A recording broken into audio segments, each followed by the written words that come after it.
Bonjour à tous, j'espère que vous allez bien. Alors avant de commencer, bienvenue à tous ceux qui nous ont rejoints depuis la dernière vidéo. Merci pour tous vos gentils commentaires, pour les j'aime, ça compte beaucoup. Dans la vidéo aujourd'hui, je me suis entretenue avec Jean-Luc Beauveau. Il est archéologue, égyptologue. Il a été ingénieur d'études au département des antiquités égyptiennes au musée du Louvre. Aujourd'hui, il aborde un point un petit peu plus intime, si je puis dire, par rapport aux autres vidéos, celui des rites funéraires et plus particulièrement des petites statuettes qui étaient déposées dans les tombes. Si vous aimez la vidéo, n'hésitez pas à mettre un petit j'aime, à partager. On l'écoute. Bonjour Jean-Luc Beauveau, merci beaucoup de vous joindre à nous aujourd'hui. Est-ce que vous pourriez vous présenter votre parcours et la spécialité sur laquelle vous travaillez? Alors mon parcours est un parcours au départ universitaire. J'ai commencé en fait même dans la préhistoire et non pas dans l'égyptologie. Et puis finalement, après avoir été embauché au musée du Louvre, où j'ai fait toute ma carrière, où j'étais un ingénieur d'études, comme on dit, j'ai essentiellement travaillé sur une partie de la collection, qui sont les petits serviteurs funéraires, que les égyptologues appellent d'un nom un peu compliqué, Shawapti ou Shepti. Et ça m'a occupé, et ça m'occupe encore, puisque j'ai fait à la fois sur ce sujet un catalogue, je suis en train d'écrire une suite, et puis j'ai aussi fait une exposition au Louvre sur la question. D'accord, et donc qui sont-ils? Alors les Shawapti, ce sont des petites statuettes que les Égyptiens mettaient dans les tombes, et pour une raison évidente, c'est qu'ils étaient en principe appelés à faire des corvées agricoles dans l'au-delà, dans les champs d'Ialou, chez Osiris, et finalement ça ne devait pas trop leur plaire de faire ça pour l'éternité, donc ils avaient décidé de prendre des suppléants magiques, ce sont les Shawapti. Pour rentrer dans le détail, les Shawapti sont donc des petits personnages qui sont souvent momiformes ou parfois en costume des vivants, et qui tiennent les bras croisés avec des outils agricoles. Rappelez-vous que le paradis dans l'Égypte ancienne, c'était une sorte de double de l'Égypte physique, de ce que connaissaient les Égyptiens. Je précise au passage que les Égyptiens, c'est quand même 95% de paysans dans la société. Donc, quand ils étaient dans l'au-delà et qu'ils étaient amenés à faire des travaux, ils étaient nombreux, ces travaux, il fallait transporter du sable, faire de l'irrigation. Ils avaient pris l'habitude de placer dans des tombes des petites statuettes qui avaient les outils nécessaires. Donc, grâce à cette représentation d'outils qui étaient recréés magiquement dans l'au-delà, plus le texte que portaient toujours les serviteurs pour identifier le défunt et pour indiquer la liste des travaux, ces statuettes étaient aptes à remplacer le défunt pour l'éternité. C'est pour ça que j'avais appelé l'exposition des travailleurs pharaoniques pour l'éternité. Elle était de quand cette exposition d'ailleurs? Elle était en 2001. D'accord, en 2001. 2001, et c'est à cette époque, 2003 pardon, et c'est en 2003 que j'ai aussi publié le premier volume des catalogues des Shawapti du Louvre. Il y en a à peu près 4500, et donc j'en ai publié une partie, ce sont les royaux et les princiers. Et je suis maintenant sur la suite, c'est-à-dire les civils. Très bien, et j'allais justement en venir sur quelle catégorie de la population? Est-ce que tout le monde, justement, les utilise, ou est-ce que c'est juste une catégorie de la population qui va avoir des Shawapti, justement? Hélas non, malheureusement, comme toujours dans la civilisation égyptienne, il y a une petite frange de privilégiés en haut de la société, autour du roi, les courtisans, les prêtres, donc les personnages importants, qui avaient, entre guillemets, les moyens, si je puis dire, de se faire fabriquer des Shawapti et de les placer dans la tombe. Il faut savoir que les Shawapti apparaissent en fait au Nouvel Empire et que dans la tombe, au départ, il y en a quelques-uns. Et puis, il va y avoir de plus en plus d'exemplaires qui vont être déposés, donc ça demande de plus en plus de moyens. Donc vous imaginez bien que ces serviteurs funéraires ne représentent qu'une toute petite frange de la population égyptienne. Les rois, bien sûr, et puis aussi les civils. D'accord, ok. Et est-ce que vous auriez justement un Shawapti à nous montrer? Alors, je peux vous montrer un moulage, puisque je n'ai pas d'originaux dans la maison. Donc, c'est un serviteur qui a été moulé par la Réunion des musées nationaux, qui était en vente il y a quelques années. Là, il est en faïence. Les Shawapti étaient dans tous les matériaux possibles. Pour les rois, ils pouvaient être en métal doré, en argent, etc. Pour les particuliers, c'était plus soit du bois, soit de la pierre au Nouvel Empire, soit après plutôt de la faïence bleue comme celui-ci. Celui-ci est très particulier parce qu'il n'est pas momiforme, il tient un fouet, parce que c'est en fait un chef d'équipe. C'est-à-dire qu'il fallait un Shawapti par jour de l'année, on a des textes là-dessus qui nous l'indiquent, pour qu'ils aillent travailler à la place du défunt. Mais pour ordonner toute cette petite troupe, 365 Shawapti, il y avait besoin de ce qu'on appelle des contremaîtres ou des dizainiers. Ils sont donc en costume des vivants, mais ils ont bien à la main parfois le bâton et souvent le fouet pour faire travailler une dizaine de Shawapti. D'accord, donc en fait on a en gros deux types. Absolument. Oui, comme ça. Les ouvriers et les contremaîtres. Et on peut considérer que le défunt, c'est le super chef de toute l'équipe, de toute la troupe. Il faut savoir qu'à partir de la troisième période intermédiaire, les troupes sont systématiques. On en compte donc à peu près 365 statuettes, une par jour de l'année, tous les 10, donc ça fait 36 contremaîtres. Et ça fait à peu près plus de 400 statuettes à placer dans la tombe. C'est pas peu en fait, hein. C'est une sacrée armée de Shawapti. Ça explique que même s'il y en a beaucoup qui ont été détruits, on en trouve encore dans toutes les collections du monde. Chez les collectionneurs, mais aussi dans tous les musées. D'accord. Et est-ce qu'ils sont en bleu d'ailleurs généralement, ou est-ce qu'ils sont peints dans... Non, du tout. Alors les Shawapti, c'est un gros avantage, c'est que vous avez tous les matériaux, toutes les couleurs. Donc les bleus, ils sont bleus quand ils sont en faïence à certaines époques. Ça permet de les dater d'ailleurs. Mais c'est pas, vous voyez, ils sont pas vraiment bleus parce qu'ils sont à la fois bleus, mais en même temps avec le texte en noir et le détail de la perruque et du visage aussi en noir. Alors qu'au Nouvel Empire, ils sont souvent en calcaire polychrome avec un décor extrêmement chargé, et que pour les rois, c'est encore plus sophistiqué. Je pense à Ramsès IV. On a un serviteur au Louvre magnifique en bois, qui est totalement peint avec toutes des couleurs extrêmement franches, très nettes, très saturées. Et du coup, est-ce que, en fonction comment dire, des personnes qui vont les placer dans les tombes, est-ce que le matériau va changer?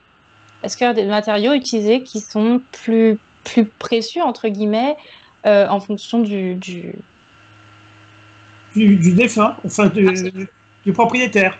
Alors, c'est vrai que d'abord, on n'a pas toujours conservé la totalité, donc je pense que les Shawapti qui étaient en métal très précieux ont été complètement récupérés, refondus, récupérés s'ils sont en or, en argent. En revanche, on a quand même un exemple, Toutankhamon, avec une tombe inviolée de roi, et là on voit que certains sont avec des dorures, avec des matériaux plus sophistiqués que ce qu'on trouvait dans les tombes des particuliers. Donc en fonction du niveau social, et donc des moyens, entre guillemets, possibles, les matériaux vont être plus ou moins nobles. Ainsi, pour un défunt un peu haut placé, on aura un bois, peut-être une essence de bois assez rare, alors que pour le tout venant, on va avoir plutôt de la terre cuite qui est vite fait dans les ateliers et qui ne coûte pas cher à fabriquer. En termes de fabrication, est-ce qu'il y a alors vous avez dit que ça peut être 1001 matériaux possibles. Est-ce qu'il y aurait, si par exemple on prend l'exemple de la faïence, est-ce qu'il y a une méthode de fabrication particulière ou pas? Bien, disons que c'est la méthode classique de la fabrication de la faïence qu'on trouve dans toute la civilisation égyptienne. Elle n'est pas réservée aux Shawapti. On a d'autres objets, des bijoux, etc. La faïence, elle apparaît presque dès les débuts pratiquement de l'histoire égyptienne. Et donc, pour les serviteurs funéraires, ce qui différencie, c'est qu'on va faire des moules. Et avec ces moules, on va faire les séries.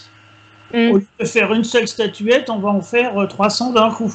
Ça, c'est ce qui change. Mais sinon, il n'y avait pas, par exemple, d'artisans spécialisés dans les Shawapti. D'accord. Vous savez que dans l'Égypte, les artisans étaient toujours spécialisés dans le matériau. Ceux qui travaillaient la terre cuite, ceux qui travaillaient la faïence, ceux qui travaillaient le bois. Donc, par exemple, pour les serviteurs en bois, il y en a de très beaux au Nouvel Empire. Par exemple, pour le pharaon Séti Ier, ils ont été fabriqués, si je puis dire, en série dans les ateliers, mais avec des techniques qui sont classiques de la sculpture pour les statues et pour les meubles et pour tous les objets de la civilisation égyptienne en bois. Alors, pourquoi les Shawapti? Alors c'est un terme un peu compliqué, c'est un terme en fait égyptien et qui est pas très naturel. C'est pour ça que dans le musée du Louvre, par exemple, où je travaillais, on utilise le terme de serviteur funéraire. En fait, Shawapti, c'est le nom que les Égyptiens ont donné à ces statuettes, parce que Shawab, c'était la racine d'un mot qui signifiait bois. Et les premiers Shawapti étaient en bois. Donc c'est la statuette faite en bois. Et puis ce terme est aussi en rapport avec la production de nourriture. Or, le Shawapti est un agriculteur et il fabrique la nourriture pour le défunt. Puis les Égyptiens ont changé d'optique et ils ont appelé ces serviteurs des Ushepti. C'est à partir du premier millénaire. Le terme est aussi très fréquent. Ça veut dire tout simplement, Ushep, c'est le verbe répondre. Donc Ushepti, c'est celui qui répond. Or, sur le Shawapti, qu'est-ce qu'il y a écrit? Si monsieur Untel, c'est-à-dire le nom du défunt, est appelé devant Osiris à faire tel et tel travail, tu le feras à sa place. Donc il répond aux commandes des corvées agricoles. Donc Shawapti, Ushepti, serviteur funéraire, c'est la même chose. D'accord. Et il se place comment justement dans ces rites? Alors le serviteur funéraire, en fait, c'est un objet qu'on plaçait dans la tombe. Il fait partie de la croyance égyptienne, la nécessité que dans l'au-delà, on avait besoin d'un certain nombre de choses nécessaires pour que le défunt puisse survivre. Donc par exemple, on préservait son nom, on l'écrivait sur tous les objets, on préservait son corps en le momifiant, en le mettant dans un cercueil qu'on mettait dans la tombe. Et donc le serviteur funéraire, lui, fait partie de ces éléments qui sont autour du sarcophage. Il y a le livre des morts. Le livre des morts, ça permet au défunt de s'y retrouver dans l'au-delà et éventuellement de s'en sortir s'il a des périls qu'il doit franchir. On mettait aussi à côté donc ces fameux serviteurs funéraires qui, eux, par ce qu'on appelle un rituel d'ouverture de la bouche, c'est-à-dire on les anime magiquement, ils vont avoir la possibilité magique de travailler dans l'au-delà, à côté de Osiris, à la place du défunt. Donc vous voyez que c'est un ensemble, parce qu'il faut savoir que les Égyptiens avaient toujours une obsession de la mort. Ils la craignaient tout en l'ayant quand même très bien, c'était familier pour eux. Donc en fait, il fallait qu'ils cherchent toutes les possibilités pour que cette vie dans l'au-delà, après la mort, soit la plus satisfaisante possible et surtout qu'elle perdure. Donc c'est la pérennité du défunt à travers un certain nombre de rites et de pratiques funéraires, dont celle des serviteurs funéraires, mais qui n'apparaissent qu'à partir du Nouvel Empire. D'accord. Alors qu'est-ce qui se passe avant? Vous allez me poser la question, je vous devance. Avant, il n'y avait pas de serviteurs funéraires, c'est-à-dire qu'au début, à l'Ancien Empire, la plupart des défunts étaient unis dans la personne du pharaon qui, lui, avait droit à des rites funéraires avec des statues pour les offrandes, un tombeau, etc. Puis ensuite, à partir du Moyen Empire, on sait que les cultes osiriens commencent à se développer. C'est-à-dire que dorénavant, chacun peut avoir une possibilité de salut dans l'au-delà, de manière individuelle. Du coup, on va commencer à mélanger un certain nombre de notions et les Égyptiens vont fondre ces notions entre, par exemple, la représentation des serviteurs qui étaient sous forme de petites statuettes qui étaient déposées dans les tombes au Moyen Empire et la statue proprement dite du défunt. Et cette conjugaison donnera naissance, en fait, aux serviteurs funéraires Shawapti. D'accord. Au final, c'est une vie de labeur et puis une après-vie de labeur.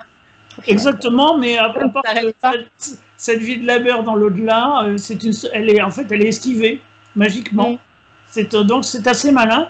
Et je ne connais pas dans aucune autre civilisation antique de pratiques identiques. C'est assez étonnant.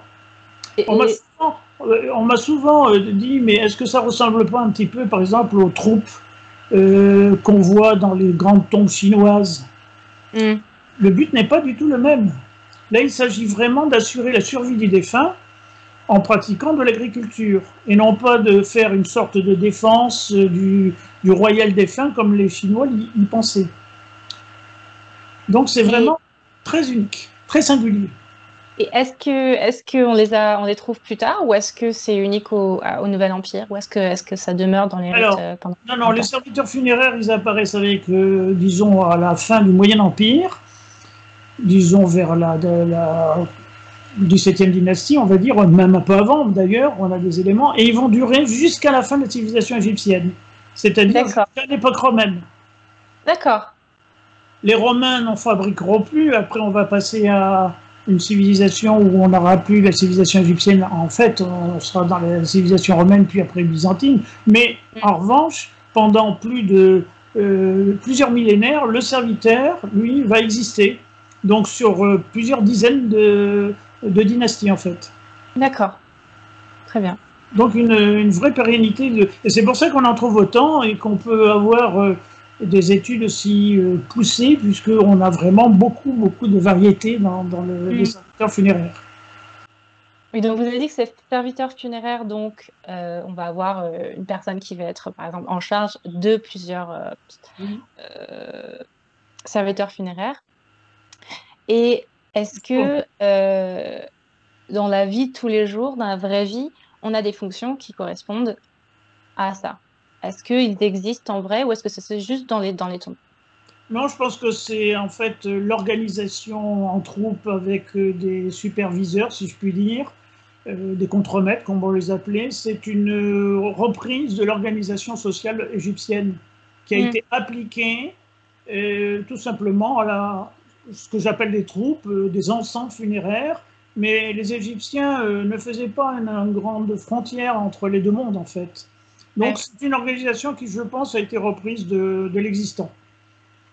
Et donc les contremaîtres existaient dans les... Je suppose que déjà on avait des contremaîtres qui travaillaient sur les chantiers de pyramides, par exemple, et ça a continué à perdurer dans les travaux des grands chantiers des temples funéraires et des grands monuments égyptiens. Donc ce n'est pas surprenant, mais quand même cette organisation, on ne la connaît vraiment qu'à partir du premier millénaire, c'est-à-dire à la fin du Nouvel Empire. Et on le sait grâce à quelques papyrus qui nous l'expliquent vraiment. Donc, vous voyez, c'est un reflet de la société, et c'est en ça que c'est intéressant, parce qu'on est à la fois quand même dans une frange de la société un peu, je dirais, un peu haute, mais en même temps, on a quand même une connaissance un peu intime de la société égyptienne grâce à ces petites statuettes. Donc, d'où l'intérêt de leur étude. D'accord, un aperçu du privé au final. Voilà. Merci beaucoup. Ben, je vous en prie. D'avoir répondu aux questions.